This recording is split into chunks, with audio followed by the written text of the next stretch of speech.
Hey, this is Russ. Yeah, today is Monday. You'll see this on Tuesday. And I woke up this morning thinking that I was going to go out and ride the deer today. Yeah, I still owe Magicycle a full review for the deer. And yeah, I saw that the weather was going to be low 50s, mid 50s. So I said, yeah, today would be good. But nope, I woke up and it was raining.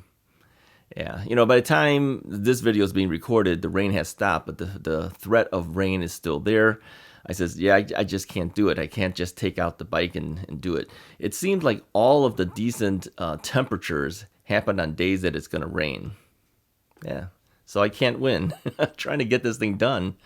I do owe that review, the full review to Magicycle, and of course I owe a range test KBO as well. So they're always on my mind. So if you guys watch this, the companies, know that I haven't forgotten. I'm just waiting for decent weather. I can't get it. Seems to always elude me. It might have a day here or there, but I need several days to do certain type of things. Like if I do the review for the Magicycle, I need a full day for the review and then a full day at least for the range test. So yeah, we haven't gotten that yet. So anyway, what else is new? Well, it was brought to my attention that there was another battery fire thing that happened in New York City, and my reviews that I've seen on news reports on the internet said it was a scooter battery. Okay, but the point is it's still a lithium-ion battery, and of course e-bikes have lithium-ion batteries too, and so yeah, I don't know which company's battery is blowing up. All right. I wish that these reports would tell us which brand of bike or which brand of scooter had the fire. The brand is kind of critical for us to know. Just mentioning that it was a battery fire doesn't tell me a whole lot other than the fact that there was another fire. Okay. So yeah, we need to know. We need to know which brands, which models. If it's a bike that goes and blows up, I want to know which model it was, right? That's kind of critical. Now, a lot of these companies are using battery brands that nobody's ever heard of, but other companies are using branded things like Samsung batteries or LG batteries or something like that. That doesn't mean that those batteries won't blow up either, all right? Just know that it's not because it's an unbranded thing that's what's causing it. It could be in construction techniques. If they built the battery wrong or they, have some solder joints that are kind of faulty or something that's going to have some issue or wiring in the BMS that might touch something, that could start issues too. So it's not just the brand of the battery that you're getting, it's how well the construction of that battery is as well. So we don't really know, and nobody's really going to know whether they had a good one or a bad one. Like I said, I had unit pack power batteries, the triangle batteries that I put on my Rad Rover 5. I have two of those, and one battery died. Now, they claimed it was the BMS board. They sent me a board out. I changed it out, and it wouldn't work. So I told them, look, I don't want to keep playing games with this thing. So they finally sent me a totally replaced battery, and that one works just fine at this point. Okay, so it's worked for the last year, and then other people go back and they see this review that I did about trying to get this battery to work, and they come back and they tell me it's not your BMS board, it's some of the cells in your battery. So I don't know who to believe. Okay, the manufacturer tells me it's the BMS board. Other people who read my comments and watch the reviews say it's not that, it's your battery cells. Who knows what it is? I really don't care. I just want to make sure it works, right? And I hope it doesn't catch fire. That's all I really care. So yeah, it's always on my mind. These whole battery things are constantly on my mind because I have a lot of bikes and batteries in my house, and it makes me nervous, right?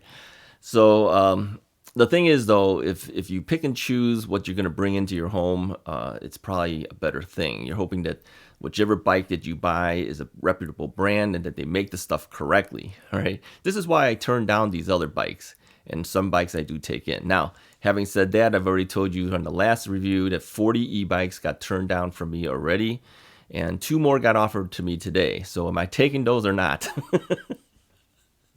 Well, I tell you, one brand is actually offered on Amazon. I've seen the brand out there quite a bit, and I looked at their bike after they sent me the request, and I said, "Doesn't look so bad. Should I take the gamble?" Should I bring the bike in and try it? Now, I know at least one of you said, stop bringing in bikes that everybody else has already reviewed. Bring in some other bikes. I see your point. Okay, I fully understand your point. I'm not discounting it at all. But again, this whole thing with the batteries makes me nervous, right? So I'm debating on this one because the bike actually looks pretty nice. It does. It looks like it looks well from the outside. It looks like it's built well. They claim they have decent cells, from a brand. I don't know if it was Samsung or LG, but like I said, it could be other things besides just the brand of the battery, right? How they put it together could be an issue. And sometimes batteries aren't even put together by the company who makes the bike. Sometimes they buy the battery from another company and then it just is included with their bike. So you don't really know what's coming to you.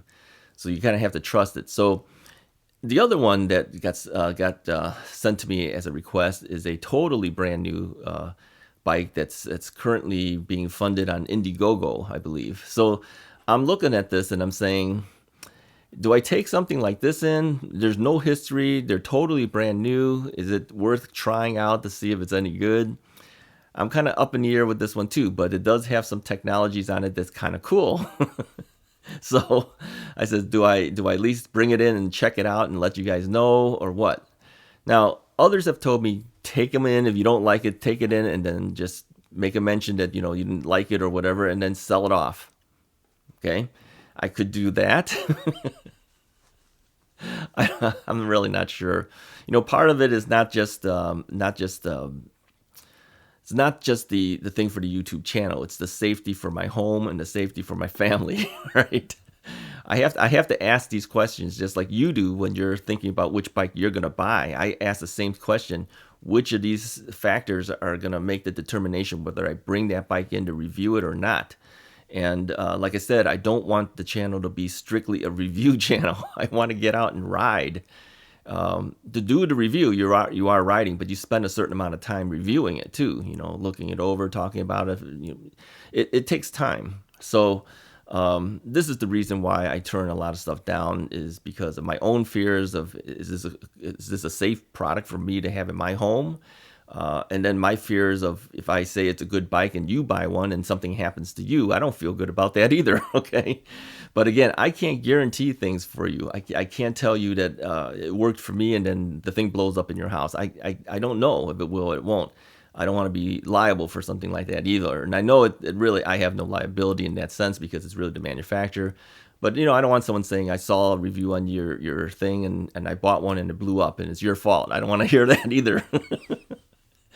Okay, if anything blows up, if you buy it because you saw it from me, it's your own issue, okay? It has nothing to do with me. I'm just telling you what my experience is, all right? So, yeah, and so anyways, that's two more today that has been coming.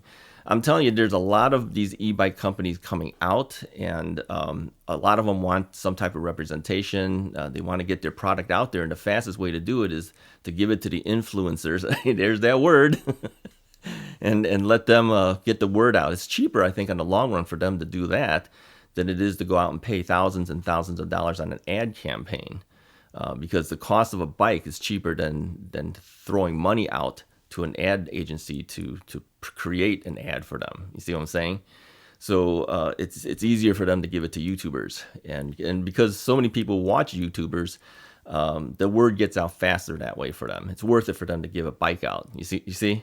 So this is why there's so many people who get e-bikes to do reviews. Now, I have noticed too that e-bikes are being given to people who don't have a lot of subscribers too. Those are the things that I'm always a little bit interested in. I'm wondering, if you only have X amount of subscribers and a company gives you a bike to review, what made them decide to give it to that guy, right? What about that channel made them interested enough to give them a bike to review, right? Because I know a number of our own subscribers who have started their own YouTube channels have gotten bikes too. They don't have a lot of subscribers yet they got bikes. So I think what that is whether the company feels that you when you're talking and you're doing your own channel, that you have something interesting to say and they feel that your followers might buy a bike. Now, on the other hand, they give the same thing to guys that have 50,000 subscribers, right? Now, for something like that, you kind of figure, well, that kind of makes sense. You know, you're hitting a lot of people, you know, to give them one bike and you get a lot of people seeing it. But then you got, you know, others that have maybe under 500 subscribers and they're getting bikes. So, so what makes it worth it for them to give it to them when there's only 500 subscribers compared to a guy that has 50,000 subscribers? You see what I'm saying? So I always look at that and I'm always like, he got a bike. How did that happen? And that makes me interested in watching that channel a little bit, right? I want to find out what about this guy gets them interested. So, and those who got it, you know who I'm talking about, right? You guys know who you are. So yeah, it takes something to get manufacturers interested, and I always wonder what is it about that channel that gets that manufacturer interested to give a bike away in order to try to get some additional sales for themselves. So anyways, that's about it. I just wanted to make a mention of what I've been thinking and what's been happening here, how I make decisions on these bikes that come in. Again, like I said, I do accept bikes for review, but I don't take everything in, and these are some of the factors in making those decisions, because I'm a consumer just like you are too. All right, I want to make sure my house is safe and my family is safe as well. I don't want to bring products in that may have potential problems. But a lot of times these fires and things are from overcharging. So if you charge the battery, keep an eye on that thing. All right. That doesn't mean it's not going to blow up when you're watching it, because it may very well still, but at least you have a chance to try to call for some help, you know, when that happens. Don't do it while you're sleeping. That is the worst time you could charge up a battery. You know, when you're sleeping and you're charging it downstairs, your whole house is on fire. That's the worst time to do it. Keep an eye on everything, all right? Better off charge it outside if you can. Okay, yeah, I say that, but I don't do that. Can't do that here in Chicago. Come on, it's cold and wet. Anyways, that's about all I have to say. So if you like this video, go ahead and hit the like button, hit the subscribe button. I'll talk to you guys next time.